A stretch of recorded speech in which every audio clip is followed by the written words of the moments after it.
করেন নাই। সর্বপ্রথম আল্লাহ তাআলা কোরআনের মধ্যে আয়াত নাজিল করেছেন, ইকরা, তুমি পড়ো। সুবহানাল্লাহ বলেন। কোরআনুল কারীম আল্লাহ রাব্বুল আলামিন সর্বপ্রথম যে আয়াতটুকু নাজিল করেছেন সেই আয়াতটুকু হলো পড়ো। আল্লাহ তাআলা বলছেন, ইকরা বিসমি রাব্বিকাল্লাযী খালাক। আল্লাহ তাআলা বলছেন পড়ো।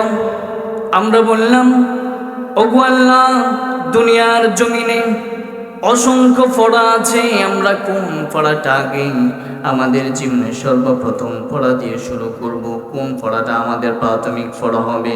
আল্লাহ তাআলা বলছেন, রাব্বিকাল্লাযী খালাক, বিসমি রাব্বিকাল্লাযী খালাক।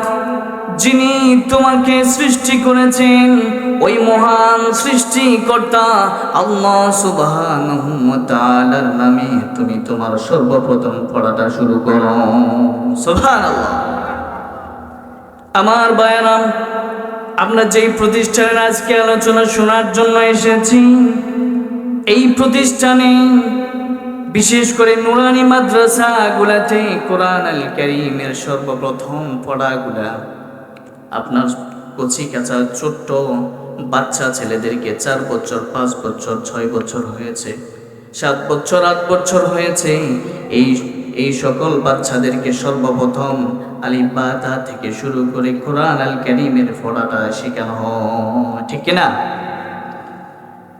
এর কারণ হলো কোরআনুল কারীম শিখলে রবের নামে শিখা হয়। কোরআনুল কারীম শিখলে রবের নামে শিখা হয়। আর এটাই আল্লাহ তাআলার নির্দেশ। এজন্য আল্লাহ তাআলা বলছেন, ইকরা, তুমি পড়ো। বিসমি রাব্বিকাল্লাযী খালাক, তোমার প্রভুর নামে তুমি তোমার সর্বপ্রথম প্রাথমিক জ্ঞান অর্জনটা তুমি করো। এর ফায়দা পাওয়া যায় কিভাবে? আপনি যদি সকালবেলা সর্বপ্রথম ঘুম থেকে উঠেন, সকালবেলা যদি শুটকির ভর্তা দিয়ে ভাত খান, তাহলে পুরাটা দিন। দুপুরে আপনি যদি ভালো কোনো খাবার খান, অথবা এরপরে যতই ভালো খাবার খান না কেন, ডেকুরটা যখন আসবে তখন ওই শুটকির ভর্তার ডেকুরটাই আসে, ঠিক কিনা বলেন? কোরআনুল কারীমের জ্ঞানটা যদি সর্বপ্রথম আপনার সন্তানের সিনার মধ্যে আপনি দিতে পারেন, তাহলে ওই সন্তান বড় হয়ে কখনো বলবে না দেয়ার ইজ নো গড, আল্লাহ বলতে কিছু নাই, এই কথা বলবে না, ঠিক কিনা বলেন? বলবে আল্লাহ বলতে কিছু নাই। আমরা যা দু চোখে দেখি না, এটা বিশ্বাস করি না, এরকম কথা বলার মতো মানুষ আমাদের বাংলাদেশে আছে না নাই? অসংখ্য নাস্তিক মুরতাদ আছে, যারা আল্লাহ তাআলাকে গালি দেয়, আল্লাহ তাআলাকে পছন্দ করে না, আল্লাহ তাআলা বলে যে আল্লাহ তাআলা নাই। যাকে আমরা দেখতে পাই না তাকে বিশ্বাস করে না। আমি বলবো, তোমার 2 চোখ দিয়ে তুমি কখনো তোমার ফিটটা দেখেছো? আমাদের ফিট আমরা কি আমাদের 2 চোখ দিয়ে দেখেছি কখনো? তাহলে ফিট আছে এটা বিশ্বাস করো কিভাবে? এই যে বিদ্যুতের লাইনের মধ্যে কারেন্ট আছে না নাই, এটা কি আপনি কখনো দেখেছেন? কারেন্ট কেমন, লাল না সাদা না কালো, এটা কি দেখা যায়? তা আপনি বিশ্বাস করেন কিভাবে? তার মানে 2 চোখ দিয়ে আপনি অনেক জিনিস দেখেন না, তবু বিশ্বাস করেন। 2 চোখ দিয়ে আপনি সামান্য কারেন্ট এটা দেখতে পারেন না, দুনিয়ার সৃষ্টি, তাহলে আপনি আপনার রবকে কিভাবে দেখবেন? আর দুনিয়াতে আপনার জীবনটাকে যদি রবের দেয়া নীতি অবলম্বন করে চলেন, তাহলে আখিরাতে গেলে আল্লাহকে জান্নাতে দেখা যাবে কি যাবে না? আল্লাহকে দেখা যাবে। আমার ভাইয়েরা, জ্ঞানটা হচ্ছে এমন একটা জ্ঞান, রবের নামের জ্ঞানটা এমন একটা জ্ঞান, যেই জ্ঞানটা যদি আপনি শিখতে পারেন, তাহলে আপনার মাঝে জাহেল মাঝে যে জানে আর জানে না, দুইটার মধ্যে তফাৎ সৃষ্টি করে দেয়। আল্লাহ তাআলা কোরআনুল কারীমের 39 নম্বর সূরা জুমারের 9 নম্বর আয়াতের মধ্যে আল্লাহ তাআলা বলেন, قل هل يستوي الذين يعلمون والذين لا يعلمون। হে নবী, আপনি বলুন, যারা জানে না। যারা জানে আর যারা জানে না তারা কখনো সমান হতে পারে না। অন্য একটি আয়াতের মধ্যে আল্লাহ তাআলা আরো চমৎকার ব্যাখ্যা করছেন। আল্লাহ তাআলা বলছেন, قل هل يستوي الأعمى والبصير أم هل تستوي الظلمات والنور। আল্লাহ রাব্বুল আলামিন বলছেন, হে নবী আপনি বলুন, যারা চোখে দেখে আর যারা চোখে দেখে না তারা কখনো সমান হতে পারে না। আর দিন এবং রাত, অন্ধকার এবং আলো দুটা কি সমান? অন্ধকার এবং আলো দুটা সমান হতে পারে না। যারা চোখে দেখে আর যারা চোখে দেখে না তারা কখনো সমান হতে পারে না। ঠিক তেমনি ভাবে যারা জানে আর যারা জানে না তারা কখনো সমান হতে পারে না। জ্ঞানীদের মাঝে আর যারা কোরআনের জ্ঞান, আল্লাহর জ্ঞান শিখে নাই, আল্লাহ দেয়া প্রদত্ত জ্ঞান শিখে নাই, তারা কখনোই সমান হতে পারে না। এই জন্য আমার ভাইয়েরা, যাদেরকে আল্লাহ প্রদত্ত আল্লাহ জ্ঞান দান করেছেন, আমরা এখানে যারা ইমানদার আছি, ইমানদারদের সাধারণ মানুষের তুলনায় ইমানদারদের মর্যাদা আল্লাহ তাআলার কাছে বেশি না কম? জোরে বলুন, বেশি না কম? আল্লাহ তাআলা বলছেন, ইয়ারফা'িল্লাহুল্লাযীনা আমানু মিনকুম, তোমাদের মধ্যে যারা ইমানদার আমার প্রতি ঈমান এনেছে এদের মর্যাদা আমি আল্লাহ তাআলা বহু গুণে বৃদ্ধি করে দিয়েছি।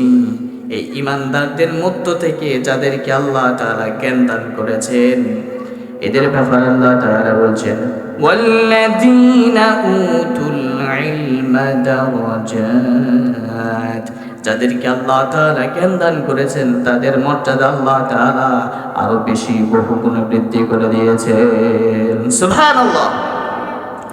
এজন্য ভাইরা, আপনি যদি সম্মান পেতে চান, আপনার মর্যাদা যদি আল্লাহর কাছে বৃদ্ধি করতে চান, আপনার মর্যাদা যদি সাধারণ মানুষের তুলনায় বৃদ্ধি করতে চান, তাহলে আপনাকে অবশ্যই আল্লাহর জ্ঞান অর্জন করতে হবে। আল্লাহ তাআলা যেই কিতাব দান করেছেন আমাদেরকে, ওই কিতাবের জ্ঞান অর্জন করলে যিনি অটোমেটিকভাবে আপনার সম্মান বাড়িয়ে দিবেন তিনি কে? আমার ভাইরা, যেই ছাত্রটা, যেই মানুষটা জ্ঞান অর্জনের জন্য কিছু দূর পথ বাড়ি দেয়, ওই ছাত্রের ব্যাপারে বিশ্বনবী সাল্লাল্লাহু আলাইহি ওয়াসাল্লাম বলছেন, মান সালাকা তরিকান ইয়াতলুবু ফীহি ইলমান সালাকাল্লাহু বিহি তরিকান মিন তুরুকিল জান্নাহ। সিল্লায়ে বলেন আল্লাহু আকবার। যেই মানুষটা জ্ঞান অর্জন করার জন্য, জ্ঞান অন্বেষণের জন্য পথ পাড়ি দেয়, ওই ব্যক্তি পথ পাড়ি দেওয়ার কারণে আল্লাহ তাআলা তার জন্য জান্নাতের পথটাকে সহজ করে দেন। সুবহানাল্লাহ। আমার ভাইরা, আপনি যদি একজন সুশিক্ষিত আল্লাহ প্রদত্ত জ্ঞানের মানুষ হতে পারেন, আদর্শ মানুষ হতে পারেন, তাহলে তাদের বিষয়ে বিশ্বনবী সাল্লাল্লাহু আলাইহি ওয়াসাল্লাম কি চমৎকার উদাহরণ দিয়েছেন একটা হাদিসের মধ্যে। সুনানে আবু দাউদের 3641 নম্বর হাদিস। বিশ্বনবী সাল্লাল্লাহু আলাইহি ওয়াসাল্লাম, যারা আলেম, যারা জানে তাদের মর্যাদা কেমন, সেই মর্যাদা বিশ্বনবী সাল্লাল্লাহু আলাইহি ওয়াসাল্লাম হাদিসের মাধ্যমে আমাদেরকে জানাচ্ছেন। বিশ্বনবী বলেন, ওয়া ইন্না ফাদলাল আলিমি আলাল আবিদি কাফাদলিল কমারি লাইলাতাল বাদরি আলা সাইরিল কাওয়াকিব। বিশ্বনবী সাল্লাল্লাহু আলাইহি ওয়াসাল্লাম বলেন, একটু এদিকে খেয়াল করবেন, পূর্ণিমা রাতে আকাশের মধ্যে অসংখ্য তারকা থাকে। আর অসংখ্য তারকার মধ্যে যেভাবে পূর্ণিমা রাতের চাঁদটাকে একবারে দেখা যায় স্পষ্ট, দেখতে কোনো কষ্ট হয় না। তারাগুলোর তুলনায় চাঁদের যেমন মর্যাদা, সাধারণ মানুষের তুলনায় যেই ব্যক্তি জানে, যেই ব্যক্তির ভিতরে কোরআনের জ্ঞান আছে, যেই ব্যক্তির ভিতরে ইসলামের জ্ঞান আছে, যেই ব্যক্তির ভিতরে আল্লাহর জ্ঞান আছে, আল্লাহর দেয়া প্রদত্ত জ্ঞান অনুযায়ী যেই ব্যক্তি জ্ঞান অর্জন করেছে, ওই ব্যক্তি হচ্ছে ওই সমস্ত তারকাগুলোর মাঝে যেইভাবে একটা চাঁদের মূল্য সমস্ত মানুষের মাঝে ওই মানুষটার মূল্য তেমন। সুবহানাল্লাহ। আমার বায়ানা, এজন্য আপনি যদি আপনার সন্তানটাকে সর্বপ্রথম আপনার আল্লাহর দেয়া প্রদত্ত জ্ঞানটাকে আপনি অর্জন করান, তাহলে ওই সন্তানের দ্বারা আপনারও মর্যাদা বৃদ্ধি হওয়ার সম্ভাবনা আছে না নাই? জোরে বলুন, আছে না নাই? মিজানুর রহমান আজহারি আমাদের এখানে আসছিল না? আপনারা গিয়েছেন না? তিনি কোরআনের জ্ঞান অর্জন করেছেন। আমরা ওনাকে দাওয়াত দিয়েছি, উনি এসেছেন, আমরা শোনার জন্য গিয়েছি।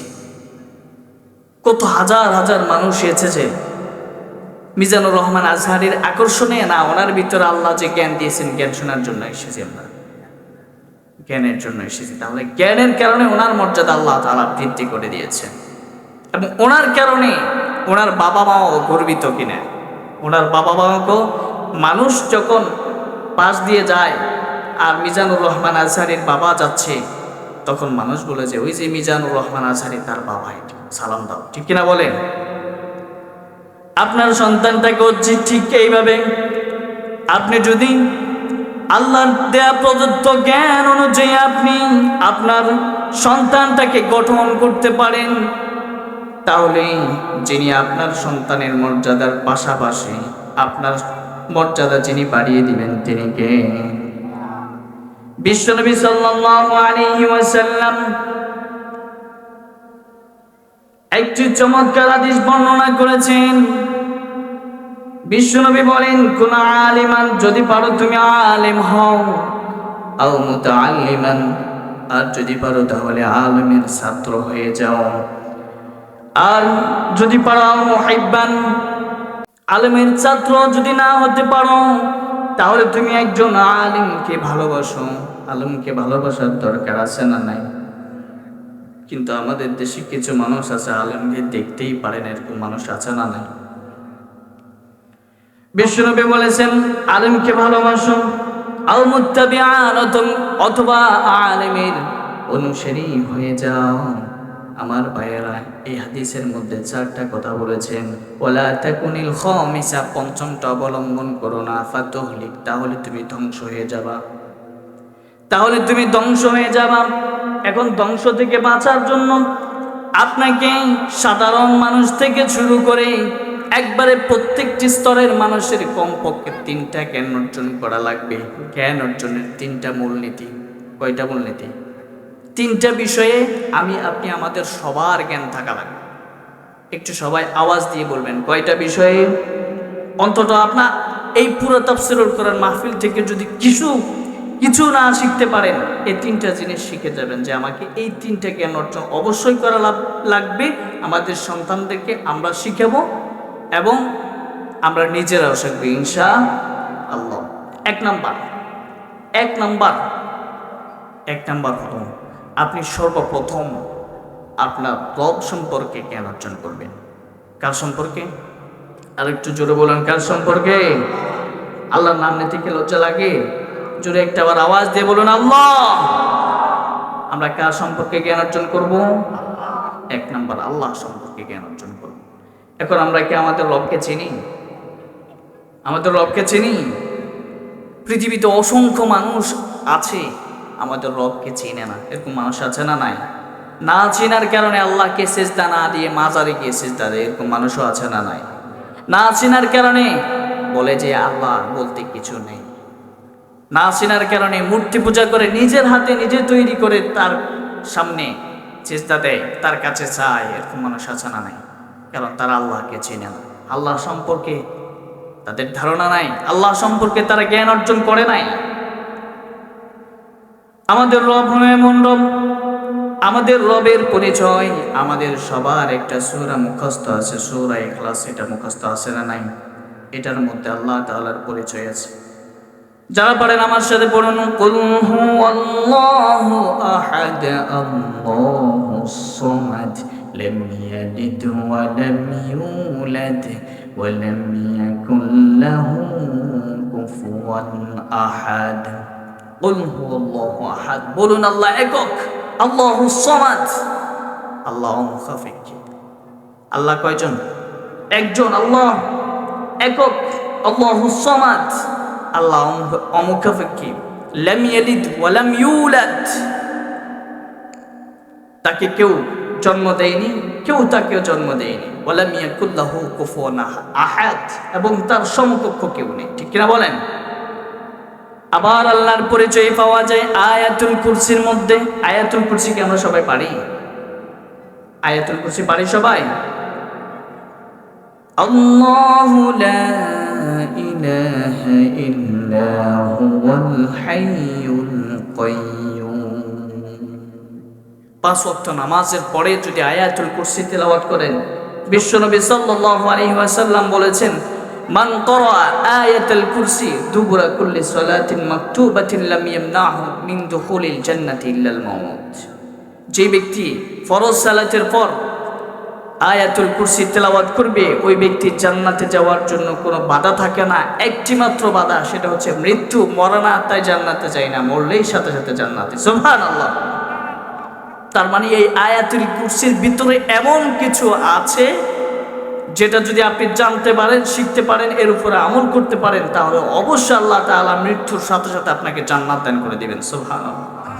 আল্লাহু লা ইলাহা ইল্লা হুয়াল হাইয়ুল কাইয়্যুম, তিনি আল্লাহ, যিনি একক, তিনি ছাড়া কোনো ইলাহ নেই, তিনি চিরঞ্জীব এবং চিরস্থায়ী। আল্লাহু আকবার। হুয়াল আউয়াল ওয়াল আখির ওয়াল যাহির ওয়াল বাতিন।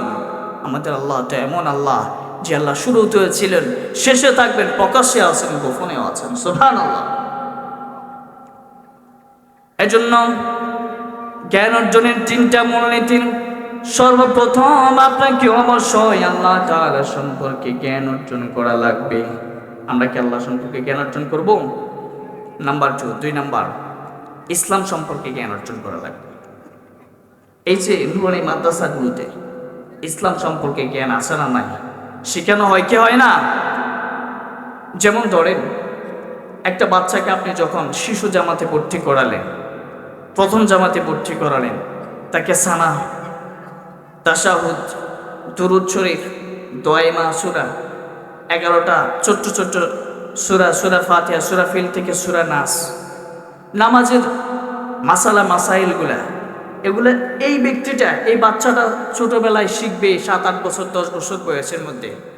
এটা এখানে শিখে গেলেই মনে হয় শেষ, আর প্রয়োজন নাই। কথা বলেন না কেন? আছে না নাই? এটা আপনি মৃত্যু পর্যন্ত কাজে লাগবে। ঠিক কিনা বলেন? তাহলে এই মাদ্রাসায় আপনাদের সন্তানদেরকে আর পড়ানোর প্রয়োজন নাই, কেমন না? আছে। আপনি আপনার সন্তানকে ডাক্তার বানান, ইঞ্জিনিয়ার বানান, আপনার সন্তানকে আরো বড় অনেক কিছু বানান, কিন্তু সর্বপ্রথম আপনি কোরআনের জ্ঞানটা আপনাকে শেখাতে হবে। ঠিক কিনা বলেন ভাই? এজন্য আমি আপনাদের সবাইকে উদারত আহ্বান জানাবো, আমাদের মাদ্রাসাগুলোতে, বিশেষ করে আমাদের মাদ্রাসায় আপনারা এখনো যারা ভর্তি করার নাই, আপনাদের নাতিপুতিরা আছে, প্রতিবেশী যারা আছে, এদের যারা পড়ালেখা করে না, এখনো ভর্তি হয় নাই, এদেরকে ভর্তি করানোর জন্য আপনি তাগিদ দিবেন, বলবেন, ভর্তি করিয়ে দিবেন ইনশাআল্লাহ। জ্ঞান অর্জন করাবেন। আপনার কি কোনো আত্মীয় হয় না, তাকে আপনি ডেকে নিয়ে এসেছেন, ভর্তি করাই দিয়েছেন, কথা মুখ দিয়ে শুধু। ওই ব্যক্তি সারাটা জীবন যে পড়বে এবং সারাটা জীবন যা আমল করবে, ওই আমলের সব আল্লাহ তাআলা আপনার আমল নামায় দান করে দিবেন। সুবহানাল্লাহ। পারবো না ইনশাআল্লাহ? এবং আমাদের মাদ্রাসায় অবকাঠামো এতদিন পর্যন্ত আমাদের স্বয়ং সম্পূর্ণ ছিল না। এখন আলহামদুলিল্লাহ আমাদের মাদ্রাসায় ভবনের কাজ প্রায় অনেকটাই শেষ পর্যায়ে ইনশাআল্লাহ। আপনারা সবাই অনেক সহযোগিতা করেছেন, সামনের দিকে আরো সহযোগিতা করবেন, এবং এই মাদ্রাসাটাকে যেন আমরা আরো কয়েকটা ক্লাস বৃদ্ধি করে সুন্দর একটা আকর্ষণীয়, মার্জিত, রুচি সম্পন্ন শিক্ষা প্রতিষ্ঠান হিসেবে আমরা যেন গড়ে তুলতে পারি। আপনারা সবাই চেষ্টা করবেন তো ইনশাআল্লাহ? সহযোগিতা করবেন তো ইনশাআল্লাহ? আপনাদের সন্তানদের থেকে শুরু করে টাকা পয়সা যা লাগে অন্তত কমপক্ষে সামান্য হলেও দিয়ে সহযোগিতা করবেন ইনশাআল্লাহ। সম্মানিত ভাইয়েরা, এটা তাহলে হলো জ্ঞান অর্জনের একটা মাধ্যম, ইসলাম শিক্ষার একটা মাধ্যম হচ্ছে এই শিক্ষা প্রতিষ্ঠান নূরে মাদ্রাসাগুলো। সম্মানিত ভাইয়েরা, তাহলে জ্ঞান অর্জনের 3টা মূলনীতি বললাম। 1 নাম্বার হলো আল্লাহ সম্পর্কে জ্ঞান অর্জন করব। নাম্বার 2 নাম্বার হলো ইসলাম সম্পর্কে জ্ঞান অর্জন করব। নাম্বার 3 নাম্বার হলো রাসূলুল্লাহ সাল্লাল্লাহু আলাইহি ওয়াসাল্লাম সম্পর্কে আমরা জ্ঞান অর্জন করব। রাসূল সাল্লাল্লাহু আলাইহি ওয়াসাল্লাম সম্পর্কে আমাদের অনেকের ধারণা নাই। আমরা এমনি জানি যে তিনি আমাদের নবী, তিনার আদর্শ কেমন। লাকাদ কানা লাকুম ফি রাসূলিল্লাহি উসওয়াতুন হাসানাহ। রাসূল সাল্লাল্লাহু আলাইহি ওয়াসাল্লামের আদর্শের মধ্যে রয়েছে, চরিত্রের মধ্যে রয়েছে আমাদের জন্য উত্তম আদর্শ। সে আদর্শ আমাদের কয়জনের মধ্যে আছে? সে আদর্শ নিলে আমরা চুরি করতাম না, ডাকাতি করতাম না, হত্যা করতাম না, বিড়ি টানতাম না, জুয়া খেলতাম না, অসৎ কাজ আমরা করতাম না। ঠিক কিনা বলেন? এজন্য আমরা এই 3টা জ্ঞান অর্জন করার চেষ্টা করব সবাই, আপনাদের সন্তানদের থেকে শুরু করে আপনার মৃত্যুর আগ পর্যন্ত। 1 নাম্বার আল্লাহ সম্পর্কে জ্ঞান অর্জন করব। নাম্বার 2 ইসলাম সম্পর্কে জ্ঞান অর্জন করব। নাম্বার 3 মুহাম্মদুর রাসূলুল্লাহ সাল্লাল্লাহু আলাইহি ওয়াসাল্লাম আমাদের প্রিয় নবী সম্পর্কে আমরা জ্ঞান অর্জন করব সবাই পারবো তো ইনশাআল্লাহ? একদম সৌভাগ্যের বিষয় হচ্ছে এই 3টা বিষয় সম্পর্কেই কিন্তু আপনারা আপনাদের সন্তানদেরকে নুরানি মাদ্রাসায় আমরা শিখাই। তাহলে এই 3টা বিষয় যেখানে পাওয়া যায় আমরা সেখানে আপনাদের সন্তানদেরকে দিবেন ইনশাআল্লাহ। আল্লাহ তাআলা আমাদের সবাইকে অল্প সময়ে যে কথাটা বলে সেই কথাটার উপর আমল করা তৌফিক দান